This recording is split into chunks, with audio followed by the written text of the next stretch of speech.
Kisah Nabi Ayub alaihissalam yang diuji oleh Allah dengan kehilangan anak, istri, harta, dan dibuat rusak tubuhnya bukan hal yang asing bagi kita. Kita bisa mengenal beliau adalah seorang nabi berdasarkan informasi dari kitab-kitab suci. Tapi, jika kita hidup sejaman dengan beliau, apakah kita termasuk yang dapat beriman kepada kenabian beliau atau ikut yang lain untuk mencacinya? Bahkan para muridnya pun saat itu mempertanyakan beliau dengan berkomentar, barangkali ada dosa yang belum engkau istighfari. Sang Nabi tidak bergeming. Beliau tahu itu bukan saatnya menyampaikan klarifikasi kepada siapapun, karena beliau sadar bahwa ini adalah urusan Allah yang tengah dimanifestasikan di semestanya. Hal yang sebenarnya berawal dari pertanyaan iblis kepada Allah, bahwa pantas saja seorang Ayub bisa bersyukur kepadanya karena ia memiliki semuanya. Tapi Allah menolak persangkaan itu dengan berkata bahwa jika diambil apapun dari hambanya Ayub, tetap ia akan memuja dirinya dengan sepenuh hati.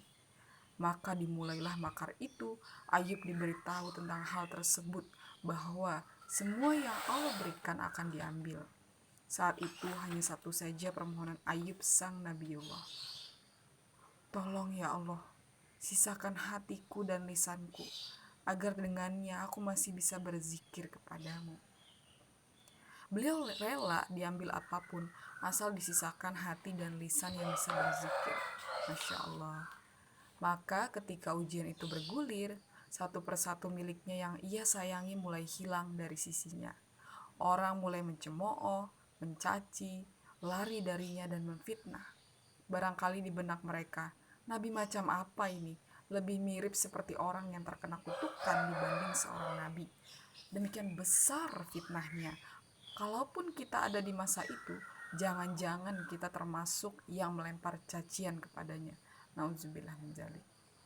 Salah satu pelajaran penting dari kisah Nabi Ayub alaihissalam adalah bahwa dalam penggal hidup akan ada masanya kita menerima cacian, ejekan, dan fitnah.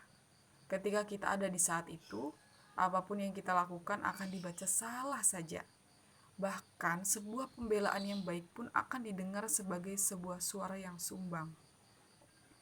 Jika ini terjadi, maka saatnya sabar dan takwa. Itu kunci agar semua cacian itu tidak mendatangkan mudarat bagi kita. Karena justru yang menimbulkan keburukan seringkali justru karena respon kita akan hal itu yang terpancing emosi. Jika episode fitnah itu datang, jalani dengan sabar. Pada saatnya Allah akan membuka pintu-pintu klarifikasi. Tapi sambil menunggu saat itu datang, yang lebih utama dibanding sekedar sebuah klarifikasi adalah justru bertumbuhnya pohon sabar dan takwa di hati kita. Karena jika itu telah tumbuh, maka seperti dalam peristiwa Ayub, Allah akan mengalirkan mata air penyembuhan yang muncul dari bawah telapak kakinya sendiri. Artinya, solusi semua permasalahan itu akan tidak jauh dari dunia kita, hanya belum Allah bukakan saja.